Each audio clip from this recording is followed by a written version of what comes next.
বন্ধুরা গামলার সাথে আজকে বিশাল বড় একটা অঘটন ঘটে গেছে। বন্ধুরা বলতে পারো গামলা মৃত্যুর মুখ থেকে ফিরে এসেছে। এবার তোমরা বলবে যে কি এমন ঘটনা ঘটেছে বা কোথায় থেকে জানলে, তাই না? চলো ভিডিওটা দেখো, সবটা তোমাদেরকে বলবো। বন্ধুরা কি গামলা ঠিক বলছি তো? চলো। হ্যালো বন্ধুরা, welcome back to my channel. আশা করি তোমরা খুব ভালো আছো আর আমিও ভালো আছি। বন্ধুরা এই যে গামলাকে নিয়ে নেগেটিভ ভিডিও করছি, মানে গামলার মনে হচ্ছে যে আমরা নাকি তার শত্রু, যারা তাকে নিয়ে নেগেটিভ ভিডিও করছে। সত্যগুলো আমরা তোমাদের সামনে আনছি, তাই তো? কিন্তু বিশ্বাস করো, হাজার তাকে নিয়ে নেগেটিভ ভিডিও করি না কেন, কিন্তু গামলার এত বড় সর্বনাশ, মানে গামলা পৃথিবী থেকে চলে যাবে বা তার মৃত্যুর মতো ক্ষতি হোক বা তার বাপ মায়ের কাছ থেকে একটা সন্তান চলে যাবে, এটা কিন্তু আমরা কেউ চাই না। বন্ধুরা তো কেন আমি এই কথাটা বলছি বা গামলার সাথে কী অঘটন ঘটেছে সবটা তোমাদেরকে বলছি। তার আগে বলি বন্ধুরা, যে এই যে গামলা আজকে একটা ভিডিও দিয়েছে, তাই না? মানে গামলা ফাইনালি সংসার করছে নিজে একলা, মানে কি বলবো, একার সংসার, তাই না? ফ্ল্যাটে আজকে দেখলাম পুরো দিন রাত সবটা কাটালো। এবার বলি বন্ধুরা, প্রথম যখন গামলা ভিডিওটা শুরু করলো, তো এই যে গামলা লক্ষ্মী বউর মতো সব কাজকর্ম করছে, এমনকি নিজের জন্য রাত্রে রান্না বান্না করলো। সত্যি কি এই লক্ষ্মীমন্ত মেয়েটা, যে মেয়েটাকে আজকে সবাই প্রশংসা করছে। আর হ্যাঁ, আরেকটা কথা বলি, এই যে গামলার কমেন্ট বক্স তোমরা কি লক্ষ্য করে দেখেছো? গামলা কিন্তু সেখানে মানে সমস্ত নেগেটিভ কমেন্ট ডিলিট করে দিয়েছে। বন্ধুরা একটা নেগেটিভ কমেন্টস নেই। তোমরা তার ভিডিওর কমেন্ট বক্সে গিয়ে দেখতে পারো যে গামলা প্রত্যেকটা নেগেটিভ কমেন্ট ধরে ধরে ডিলিট করেছে। এমনকি তার কমেন্ট বক্সে শুধুমাত্র পজিটিভ কমেন্ট রয়েছে। এটা কি কখনো সম্ভব যে কোনো ব্লগার বা কোনো ভিডিওর যে কোনো ক্রিয়েটারের কমেন্ট বক্সে কিন্তু পজিটিভ কমেন্ট যদি থাকে, তাহলে কিন্তু নেগেটিভ কমেন্ট অবশ্যই থাকবে। যেখানে 10টা পজিটিভ, তাহলে 2টো কিন্তু নেগেটিভ থাকবে। কিন্তু গামলার ভিডিওর কমেন্ট বক্সে একটাও নেগেটিভ নেই। হ্যাঁ, গামলা সমস্তটা ডিলিট করে দিয়েছে। বন্ধুরা এবার আসি মুদ্রা কোথায়। এই যে গামলা ভিডিওটা শুরু করলো, ভিডিওর মানে প্রথমেই গামলা দেখাচ্ছে বাইরের দৃশ্য, কি সুন্দর ভিউ। হ্যাঁ, উপর থেকে বৃষ্টি দেখার মজাই আলাদা, তাই না? মানে সত্যি এই উপর মহল থেকে নিচের দৃশ্যগুলো দেখতে মানে কত না সুন্দর। গামলার এই শখটা কত দিনের ছিল বলো তো? মানে সুপ্ত শখ, যে এই শখটা ছিল যে আমার একটা নিজের ফ্ল্যাট থাকবে, যেখানে আমি একাই নিজের সংসার করব, যেখান থেকে আমি উপর থেকে নিচে তাকাবো, নিচের মানুষগুলো ছোট ছোট লাগবে। জানো তো, যাদের এই ধরনের ইচ্ছা থাকে না, এই ধরনের শখ থাকে যে আমি উপর থেকে নিচের মানুষগুলোকে দেখব, নিচের মানুষগুলো ছোট ছোট দেখাবে, বিশ্বাস করো তাদের এই শখটাকে বলতে পারো স্বার্থপর, বা বলতে পারো তারা মানুষের প্রতি অতিরিক্ত নিষ্ঠুর হয়। বন্ধুরা কারণ যারা এই ধরনের চিন্তাভাবনা রাখে, না হলে গামলা সত্যিকারেই যদি লক্ষ্মীমন্ত বউ হতো না, তাহলে ওই সংসারটাকে সুন্দর করে সাজিয়ে একদম লক্ষ্মী, মানে যেভাবে বলে না যে লক্ষ্মী বাড়িতে গেলে সব ভরে পুড়ে যায়, একদম সুন্দর হয়ে যায়, সেভাবে কিন্তু সংসারটা আজকে জল জল করতো। এই ভেঙে ভেঙে চুরে সব ছাড়কার হয়ে যেত না। একটার বাচ্চার মাথা থেকে কৃষাণুর মাথা থেকে মায়ের যে হাতটা সারা জীবনের মতো সরে গেছে। বন্ধুরা জানি না মায়ের কষ্ট হচ্ছে কি হচ্ছে না, কিন্তু বিশ্বাস করো বাচ্চাটা কিন্তু আস্তে আস্তে করে তার মায়ের সমস্ত স্মৃতিগুলোকে ভুলতে শুরু করেছে, ভুলে গেছে মনে হয়। যার জন্যই তো বাচ্চাটা দেখো কত সুন্দর, তার ঠাম্মি, দাদু, তার বাবা সবার সাথে কিন্তু বাচ্চাটা একদম খুব ভালোভাবে আছে। কারণ বাচ্চাটা জানে যে আমার এই মানে এই জগৎটা এই বাবা, ঠাম্মি, দাদুকে নিয়ে, বুঝতে পারলে?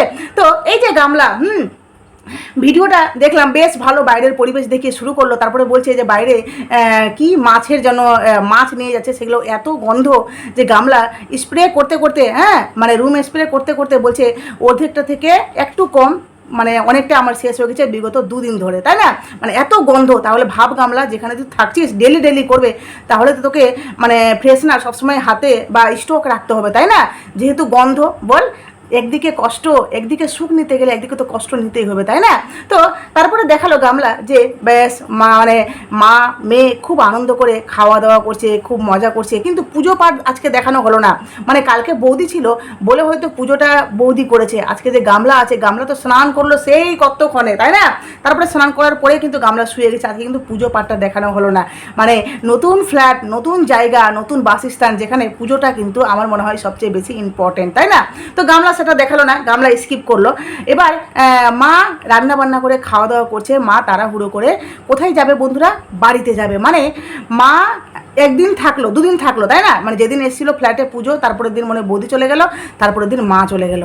তো মা যাবে দাদাভাই নিতে এসছে, কেন? কারণ বৌদি বাড়িতে একা আছে, আর বাড়িতে নাকি অনেক ড্রেস আছে, সেগুলোকে ভাঁজ করার জন্য কাজ আছে বাড়িতে, যার জন্য বৌদি বলেছে গামলাকে ফোন করে যে মাকে পাঠিয়ে দাও, বাড়িতে কাজ আছে। এবার গামলা কি করেছে যে ঠিক আছে, মাকে যখন ডাকছে মাকে তো যেতে দিতেই হবে।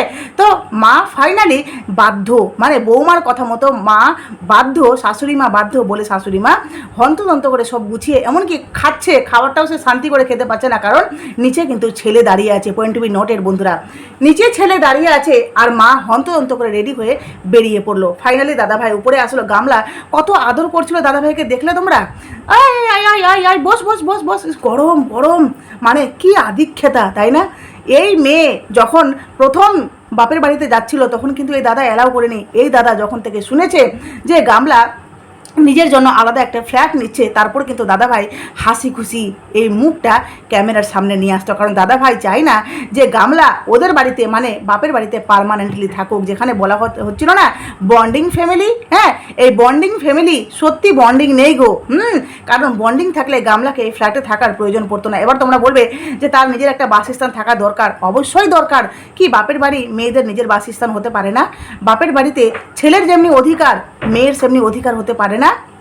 তাহলে বন্ডিং কোথাকার, তাই না? বলতেই পারো যে জাস্ট একটা আত্মীয়ের মতো সম্পর্ক, বা বলতে পারো কারণ যেই মেয়ে নিজের পায়ে দাঁড়িয়েছে, একমাত্র মেয়ে, তাই না, ফাইনালি একটা নিজের জন্য ফ্ল্যাট, মানে ভাড়া বলো বা কিনেছে বা কিনবে, তো যাই হোক নিজের জন্য একটা বাসস্থান তৈরি করেছে। সেই ফ্ল্যাটের পুজো হচ্ছে, মানে ফ্ল্যাটে প্রথম ঢুকবে, পুজো দিচ্ছে, সেখানে কিন্তু তার বাবা উপস্থিত নেই, তাই না? কি হাস্যকর ব্যাপার না? এমনকি যে ঠাম্মি গামলাকে এত সাপোর্ট করতো, এত ভালোবাসতো, সেই ঠাম্মি কিন্তু পুজোতে কিন্তু উপস্থিত নেই। হাই রে কপাল। হ্যাঁ, তো গামলা এই মা ফাইনালি রেডি সেডি হয়ে বেরিয়ে পড়লো। আচ্ছা তোমরা বলো বন্ধুরা, এই মা বা বাবা এই যে গামলার প্রতি যে এতটা বলতে পারো সহানুভূতি বা সহৃদয় দেখাচ্ছে, তাই না? ভিডিওতে বন্ডিং ফ্যামিলি দেখানো চাই, মানে দেখাতে চাইছে ওরা, আর যেটা তার পজিটিভ ভিউয়ার্স, পজিটিভ ক্রিয়েটাররা বারবার করে গলা চেঁচিয়ে বলছে বন্ডিং ফ্যামিলি, বন্ডিং ফ্যামিলি, তাই না? গামলার কপাল খারাপ যে সন্দীপের মতো ছেলে পেয়েছিল এতদিন, সন্দীপের মতো ছেলের কাছে এতদিন থেকেছে, গামলা জাস্ট সময়গুলোকে অপচয় করেছে। কথাটার মানে এটাই তো, তাই না? যে সন্দীপ খারাপ, সন্দীপের সাথে বিয়ে হওয়াতে গামলার নাকি অনেক কিছু ক্ষতি হয়ে গেছে। বলি কি, সন্দীপের সাথে বিয়ে হয়েছিল বলেই আজকে গামলার এই পায়ে দাঁড়ানোটা, এই ঘুরে দাঁড়ানোটা, কারণ সন্দীপের জন্যই কিন্তু এই ফেস ভ্যালু। ভাগ্যিস বিয়ে হয়েছিল, তাই না? বলে না ভগবান কিন্তু কিছু করলে অবশ্যই বলে না যে যে চুরি করে, যে ডাকাতি করে তারও মঙ্গল করে, আর যার বাড়িতে চুরি হয় তারও কিন্তু কোনো না কোনো দিক থেকে মঙ্গল হয়। হয়তো আমরা দেখতে পাচ্ছি যে তার বাড়ি থেকে ডাকাতি হলো বা চুরি হলো, কিন্তু কোনো না কোনো দিক থেকে হয়তো ভগবান ভালো ভেবেছে বলেই তো গামলার সাথে সন্দীপের বিয়ে হলো, গামলার একটা ফেস ভ্যালু তৈরি হলো, বলেই পরকীয়া করার মতো সাহস পেলো, বলেই আজকে নিজের পায়ে দাঁড়িয়েছে, তাই তো? এবার মুদ্রা কথায় আসি, বারবার অন্যদিকে চলে যাচ্ছি, মানে একটা কথা বলতে গিয়ে একটা কথা চলে যাচ্ছি। এই যে মা মেয়েকে ছেড়ে মেয়ে ফ্ল্যাটে থাকবে, ভাবো বন্ধুরা, পয়েন্ট বি নোটেড, মেয়ে ফ্ল্যাটে থাকবে। হ্যাঁ, যেই মেয়ে বললো যে আমি বারবার একা একাই দৌড়াদৌড়ি করতে পারবো না, মানে ওই কোর্ট কাছারি, যার জন্য দাদা সবটা সামলে নেবে, মানে উকিল দাদা, তাই না? তো এই যে উকিল সবটা সামলে নেবে, গামলা একা একা যেতে পারবে না, সেই মেয়ে আজকে ফ্ল্যাটে থাকবে। হ্যাঁ, গামলার কথা অনুযায়ী গামলা আজকে ফ্ল্যাটে নাকি একাই রাত্রিটা কাটাবে। তোমরা জাস্ট ভাবতে পারো বন্ধুরা, কতটা কেয়ারলেস বাবা মা হলে, হ্যাঁ, কতটা ফ্যামিলির মধ্যে, কতটা পরিবারের মধ্যে, মানে কি বলবো, মানে কি বলবো, একতা না থাকার কারণে, বা বলতে পারো তাদের মধ্যে গভীর ভালোবাসা না থাকার কারণে, বা টান না থাকার কারণে, যেভাবে গামলা তার সন্তানকে ছেড়ে বিন্দাস নিজের লাইফে আছে, সেইভাবে কিন্তু গামলার মাও তার সন্তানকে ছেড়ে বিন্দাস, মানে গামলাকে ছেড়ে বিন্দাস নিজের বাড়িতে গিয়ে সে দিব্যি থাকতে পারবে। কারণ বলে না মা গুণে মেয়ে পায়, বা মা বাবার জন্য বাচ্চা কাচ্চা কিন্তু শিক্ষা পায়, সেটাই কিন্তু গামলা পেয়েছে। মানে ওর মা আজকে দেখো মেয়েকে রেখে, বা গামলা একদিন বলেছিল যে ড্রেসগুলো এবার থেকে আমরা কিন্তু ফ্ল্যাটে ভাঁজ করব। তাহলে গামলার দাদা যখন ফ্ল্যাটে আসলো গামলার মাকে নিতে, তাহলে অবশ্যই ড্রেসগুলো গামলার মাকে এখানে দিয়ে যেতে পারতো, সেখানে বসে বসে গামলার মা ভাঁজ করতো, একটা কন্টেন্টও হতো, আর গামলার সঙ্গ থাকতো, সারা রাত্রে মা থাকলে মেয়েকে একাই থাকতে হতো না। তো গামলার মা কি করলো, যে মেয়েকে রেখে চলে গেল, তাই না? আর মেয়ে একটা ফ্ল্যাটে অত উপরে, হ্যাঁ, গামলা 4th ফ্লোরে থাকে, সেখানে মেয়েকে একা রেখে, এমনকি যে ফ্লোরে গামলা থাকে সেখানে নাকি জাস্ট 2টো ফ্যামিলি থাকে। একদিকে ওই গামলা কি বললো, মাসিমা। একটা কথা বলি বন্ধুরা, ফ্ল্যাটে বা বাইরে বাইরে যখন ভাড়া থাকে না, আমি কিন্তু বাইরে ভাড়া দেখেছি, দেখবে যে যখন গল্প করার 4 মিনিট 5 মিনিট গল্প করে নিলে, ঠিক আছে, কিন্তু আদারওয়াইজ অন্য সময় কিন্তু দেখবে যে সবাই দরজা লক করে করে সবাই নিজের নিজের কিন্তু রুমে থাকে। মানে দরজা খুললে জাস্ট ওই যে 4 মিনিট 5 মিনিট কথা হলো, তারপরে দরজা লাগিয়ে দিলে নিজের দিকে সবাই নিজের নিজের। ফ্ল্যাটে বেশিরভাগই এই নিয়ম আছে, হ্যাঁ, যে দরজা লাগানো হলেই সবাই নিজের নিজের ভিতরে থাকে, কেউ কিন্তু বাইরে সবসময় বলতে পারো আড্ডা মারে না। ফ্ল্যাট মানেই সবাই নিজের নিজের নিয়ে ব্যস্ত থাকে, কারণ যে সবাই ওখানে কাজের জন্যই কিন্তু থাকে ভাড়া, তাই না, বা কিনেছে সবাই নিজের। নিশ্চয়ই যারা গ্রাম ছেড়ে ফ্ল্যাটে থাকে বা ফ্ল্যাটে গেছে, নিশ্চয়ই তারা এমনি যায়নি, তাই না, কোনো কেউ চাকরি করে বা কেউ কোনো পড়াশোনার জন্য, বাচ্চা কাচ্চার জন্য, যে কোনো কারণে। আর ফ্ল্যাটে এটা আমি নিয়ম, মানে এটা নিয়ম বলতে এটা আমি দেখেছি বেশিরভাগই ফ্ল্যাটে, যে যখনই গল্প করার হয় তখনই কিন্তু দরজাটা খুলে জাস্ট বাইরে 10 মিনিট হলো 15 মিনিট হলো, যতক্ষণ হলো গল্প করে নিল, তারপরে কিন্তু বাকি সময়টা কিন্তু দরজা লাগিয়ে দিল, বাস নিজের মতো তুমি থাকো, আমি নিজের মতো থাকবো। তো গামলার মা কীভাবে গামলাকে ছেড়ে ওই মা চলে গেল বন্ধুরা। যেই গামলা তার ভিডিওতে দেখাচ্ছে যে আমি একাই আজকে রাত্রিটা কাটালাম, সেখানে গামলা একাই আজকে রাত্রিটা কাটালো। আর তার সাথে কি অঘটনটা ঘটেছে এবার তোমাদেরকে বলি। যে গামলা সন্ধ্যা দিতে দিতে যখন কারেন্টটা চলে গেছে, তখন গামলা কি বললো যে আমি কি ভয় পেয়েছি, ভয়ে আমার গোটা গা ঘেমে গেছে, এমনকি আমি এত ভয় পেয়েছি সাথে সাথে বাবাকে ফোন লাগিয়ে দিয়েছি। এবার তোমরা ভাবো যে আমরা গামলাকে নিয়ে যতই নেগেটিভ ভিডিও করি, মানে আমি আমার কথা বলছি, যতই নেগেটিভ ভিডিও করি না কেন বন্ধুরা, একটা মেয়ের এত বড় ক্ষতি হোক, কারণ এই যে মানে একটা নতুন জায়গায় নতুন একটা ফ্ল্যাটে গিয়ে হঠাৎ করে কারেন্ট চলে যাওয়া, আর যেখানে মেয়েটা একাই আছে, ভাবো কি সাংঘাতিক একটা মানে সেখানে সিচুয়েশনটা তৈরি হয়েছে বন্ধুরা। যে মেয়েটা সন্ধ্যা দিতে দিতে হঠাৎ করে কারেন্ট চলে গেছে, দেখো এই কথাটা বলছি না, গাটা শিউরে উঠছে আমার, কারণ তোমরা একটু ভেবে দেখো বন্ধুরা, যে মেয়েটা সন্ধ্যা দিচ্ছে, গামলা সন্ধ্যা দিচ্ছে, হঠাৎ করে কারেন্ট চলে গেছে, পুরো একদম রুম অন্ধকার, গুটগুটে অন্ধকার, সেই অবস্থায় মেয়েটা পুরো ভয়ে ঘেমে একাকার হয়ে গেছে। এমনকি সে থাকতে না পেরে বাবাকে দৌড়ে ফোন লাগিয়েছে, বলছে বাবা তোমার ওখানে থানাতে কি কারেন্ট আছে, আমার এখানে কারেন্ট নেই। এবার তোমরা বলো ওই অবস্থায় যদি মেয়েটা ডিপ্রেশনে চলে যেত, যদি মেয়েটা কোনো রকমের কোনো বিশাল বড় ক্ষতি হয়ে যেত, কারণ এই সময় অবস্থায় কিন্তু অনেক কিছু হওয়ার চান্স থাকে, মানুষ মৃত্যুর মতো বলতে পারো একটা সিচুয়েশনে কিন্তু পড়তে পারে, বা অনেক সময় মানুষের দম বন্ধ হয়ে যাওয়ার চান্স থাকে, কারণ ভয় মানুষের অনেক কিছু ক্ষতি করতে পারে বন্ধুরা। তো ভাবো যে গামলার সাথে যে আজকে অঘটনটা ঘটলো, এটার দায়ী কে? কে নেবে এটার দায়ী?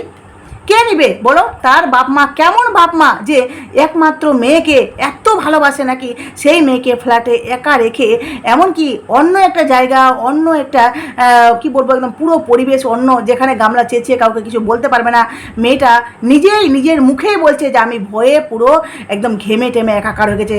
যখন কারেন্ট এসছে তখন নাকি গামলা ওই কারেন্ট এসছে বা বলছে যে কারেন্ট চলে গেছিলো, এত ভয়, নিচে দেখছি কেউ নেই, আমার পুরো ভয়ে আমি ঘেমে গেছি। মানে তার কথাগুলো শুনে আমি জাস্ট ভাবছি যে কি হয়েছিল মেয়েটার অবস্থা, কি হয়েছিল ভাবো তোমরা। হ্যাঁ, তোমরা কি বলবে যে সত্যিকারই বন্ডিং ফ্যামিলি? আমরা সবসময় জানি গামলার সাথে কেউ না কেউ রয়েছে, মানে ফকলা আছে, না হলে ভাবো মা সত্যি কি স্বার্থপর। আর যদি আজকে ফকলা না থাকে গামলার সাথে, ধরো গামলার কথা মতো ফকলা নেই, আমি ভেবে নিলাম, মেনে নিলাম, ঠিক আছে, তাহলে সেই অবস্থায় কি গামলাকে ছেড়ে যাওয়া উচিত হয়েছে? গামলার মায়ের কেউ না কেউ থাকা অবশ্যই দরকার ছিল। যেখানে গামলা বলছি আজকে যে ঠাম্মি আসবে, তারপরে টিভিতে নাকি কেবলে ব্যালেন্স রিচার্জ করবে, তো ভাবো ঠাম্মি নেই, ঠাম্মি নাই যতদিন আসেনি, বাবা তো বাড়িতে নেই, তাই না, গামলার বাবা তো বাড়িতে নেই, তাহলে গামলার মা এখানে থাকতে পারতো না? কিন্তু এখানে কেউ কারণ এই বন্ধুরা, কারণ সবাই নিজ নিজ দুনিয়ায় ব্যস্ত, বুঝতে পারলে? গামলার মাও যতটা বৌমাকে ভালোবাসে, যতটা ছেলের বউকে, আর ছেলের বউকে গামলার মাকে মানতেই হবে, না হলে ছেলে একদম কি বলবো, এই মহাদেবের মতো সব একদম করে দেবে, একদম ছাড়খাড় করে দেবে, যেভাবে তাণ্ডব নাচ নাচে না, সেইভাবে গামলার দাদা করবে বন্ধুরা, বুঝতে পারলে? কারণ এই যে বন্ডিং দেখাচ্ছে না, যতদিন বৌমাকে ভালোবাসবে, মিষ্টি মিষ্টি কথা বলতে পারবে, ততদিনই কিন্তু বন্ডিং থাকবে। কারণ বৌদি ডেকেছে, এটা কেমন একটা কথা না, বৌদি ডেকেছে আর মা যেতে বাধ্য, এটা কি ধরনের কথা? আর যদি ড্রেসের জন্যই যদি যেতে হয়, তাহলে ড্রেসটা কেন গামলার দাদা ফ্ল্যাটে নিয়ে আসলো না, যেখানে গামলার মা বিন্দাস বসে ওখানে ভাজ করতে পারতো, গল্প হতো, টাইম পাসও হতো, কন্টেন্টও হতো, তাই না? আর সেখানে গামলার সঙ্গ থাকতো না, হলো না। কারণ এখানে কেউ কারণে এরা সবগুলো স্বার্থপরের দল আছে বন্ধুরা। হ্যাঁ, আজকে যদি গামলার সাথে কোনো রকমের অঘটন ঘটে যেত বা গামলা বিশাল বড় একটা মানে কি বলবো মানে হাদসা তার সাথে ঘটতো, তাহলে কি হতো তোমরা আজকে ভাবো। জাস্ট তোমরা যারা তার পজিটিভ ভিউয়ার্স তাদেরকে বলছি, একবার গামলার মাকে গিয়ে এই বিষয়ে বলে আসো তো, যে কতটা কেয়ারলেস মা হলে, কতটা কেয়ারলেস বাবা হলে এই ধরনের ঘটনা তার মেয়ের সাথে ঘটতে পারতো। তাকে ছেড়ে যাওয়ার তার কি উচিত হয়েছে? বলো, অনেকটা দরদ দেখাচ্ছ, এবার দরদটা একটু সঠিক জায়গায় গিয়ে দেখাও, ঠিক আছে? কারণ আমরা তাকে নিয়ে নেগেটিভ ভিডিও করি, কিন্তু তার ক্ষতি বা তার মৃত্যুর মতো এত বড় একটা সিচুয়েশন তার কাছে তৈরি হোক, এটা আমরা কখনো চাইবো না, ঠিক আছে? কারণ মৃত্যু সত্যিকারই একটা দুঃখ, একটা বেদনাদায়ক একটা সংবাদ, তাই না? বা বেদনাদায়ক একটা ব্যাপার। যাই হোক, চলো কতজন এগ্রি করবে জানি না, তবে বলছি ভগবানকে বলছি, ঠাকুর হাজার শত্রু থাকলেও কারো যেন এমন সিচুয়েশন না তৈরি হোক যে মানুষটা তর্পে তর্পে কষ্টে কষ্টে মরুক। কারণ আলটিমেটলি সবাই আমরা কিন্তু মানুষ, তাই না? আর আজকে বাচ্চাটা কৃষাণু যেটা যন্ত্রণা সহ্য করছে, সত্যি কি গামলা সেই বাচ্চাটাকে এই যে যন্ত্রণা দিচ্ছে, এই যে বাচ্চাটাকে জন্ম দিল, এনেছিল নিজের ইচ্ছায়, বাচ্চাটার কি দোষ ছিল, তাই না? আজকে বাচ্চাটা মা ছাড়া মানুষ হচ্ছে। হ্যাঁ, অনেক বাচ্চা হচ্ছে, কিন্তু যার মা নিজের স্বার্থের জন্য বাচ্চাটাকে ছেড়ে গেছে, সেই বাচ্চাটার চোখের জল অবশ্যই প্রথম কেঁদেছে, তাই না? বাচ্চাটা আজকে মাকে পাচ্ছে না, মায়ের মাতৃ দুগ্ধ পান করতে পারছে না, সেই বাচ্চাটার হাই তো গামলার লাগবে বন্ধুরা, লাগবে। তোমরা দেখে নিও, আমরাও এই ওয়াইটি যতদিন থাকবে ততদিন তো অবশ্যই দেখতে পাবো, আর ওয়াইটি যদি না থাকে অবশ্যই তার আড়ালেও আমরা খবর পাবো, বা না পেলেও গামলার সাথে ঘটবে, গামলা ঠিক বুঝতে পারবে। চলো ভিডিওটা এখানে শেষ করলাম। প্লিজ তোমাদের মূল্যবান মতামত অবশ্যই আমার কমেন্ট বক্সে দিও, আর নতুন থাকলে চ্যানেলটি সাবস্ক্রাইব করে প্লিজ নোটিফিকেশন পাশে দেখো, প্লিজ পাশে দেখো। টাটা।